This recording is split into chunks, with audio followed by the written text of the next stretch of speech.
চীন এমনি এমনি দুনিয়ার এত বড় পরাশক্তিতে পরিণত হয়নি। দেশটির এই অগ্রগতির পেছনে রয়েছে তাদের শিক্ষা ব্যবস্থা। এটি বোঝার জন্য কোনো গবেষণা কেন্দ্রে যেতে হয় না।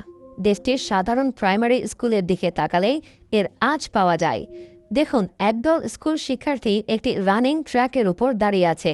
তাদের সামনে কোনো খেলনা নয়, বরং তাদের নিজেদের হাতে তৈরি একটা আস্ত রকেট। শিশুরা নিজেরাই রকেটটি উৎক্ষেপণের জন্য চূড়ান্ত প্রস্তুতি নিচ্ছে। সবচেয়ে অবাক করার বিষয় হলো, এই রকেটটি কোনো জ্বালানিতে চলে না। এটি একটি ওয়াটার রকেট, যা শুধুমাত্র পানি আর বাতাসের চাপ ব্যবহার করে আকাশে উড়ে যায়। অর্থাৎ এটি একদিকে যেমন পরিবেশ বান্ধব, তেমনি বিজ্ঞানের সূত্র হাতে কলমে শেখার এক অসাধারণ উপায়। বাচ্চারা প্রথমে রকেটের ভেতরে পানি ভরছে, তারপর একটি প্যারাশুট রকেটের ভেতরে সেট করে দিচ্ছে। এরপর কাউন্টডাউন শুরু হতেই সেটি তীব্র গতিতে আকাশের দিকে ছুটে যাচ্ছে। কিন্তু এখানে শেষ নয়।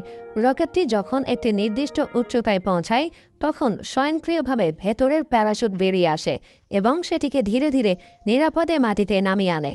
অবাক করা ব্যাপার হলো, শিশুদের তৈরি এই রকেটের প্যারাশুট ঠিক সময়ে খোলার হার 99.96%। এই অবিশ্বাস্য নির্ভুলতা থেকে বোঝা যায় তাদের শেখানোটা কতটা নিখুঁত ও বাস্তবসম্মত। আমাদের দেশে একটি প্রবাদ আছে, আজকের শিশু আগামী দিনের ভবিষ্যৎ। আমরা এই কথাটি কেবল মুখেই বলি, আর চীন এটিকে বাস্তবে পরিণত করে দেখায়। তারা শুধু পুঁথিগত বিদ্যায় শিক্ষার্থীদের আটকে রাখে না, একেবারে ছোটবেলা থেকে তাদের মধ্যে সমস্যার সমাধান করার মানসিকতা, সৃজনশীলতা এবং বিজ্ঞানের প্রতি ভালোবাসা তৈরি করে দেওয়া হয়। তারা শেখে কিভাবে দলবদ্ধ হয়ে কাজ করতে হয়, কিভাবে ব্যর্থতা থেকে শিক্ষা নিয়ে আবার চেষ্টা করতে হয় এবং কিভাবে নিজেদের জ্ঞানকে দেশের সম্পদে পরিণত করা যায়।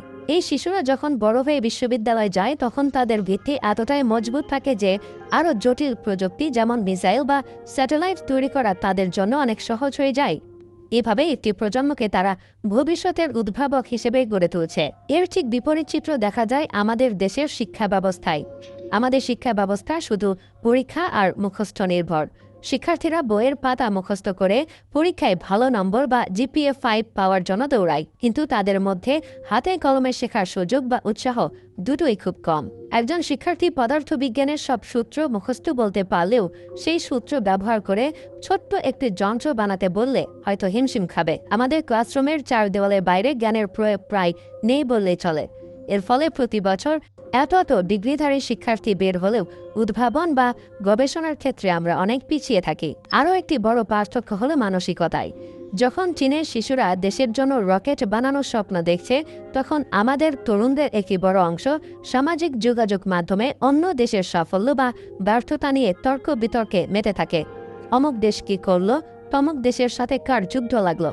এসব অপ্রয়োজনীয় আলোচনায় আমাদের মূল্যবান সময় এবং শক্তি দুটোই নষ্ট হয়। আমরা অন্যের শক্তি দেখে মুগ্ধ হই বা ঈর্ষা করি, কিন্তু নিজেদের শক্তি কিভাবে বাড়ানো যায় সেই চিন্তা করি না। ভারত বা পাকিস্তানের পারমাণবিক হাতিয়ার আছে, কিন্তু আমাদের নিজেদের কি আছে এই প্রশ্নটি আমরা নিজেদের করি না। চীনের এই অবিশ্বাস্য উত্থান কোনো জাদুমন্ত্রে হয়নি, এটি হয়েছে তাদের শিক্ষা ব্যবস্থায় দীর্ঘমেয়াদী এবং সঠিক বিনিয়োগের ফলে।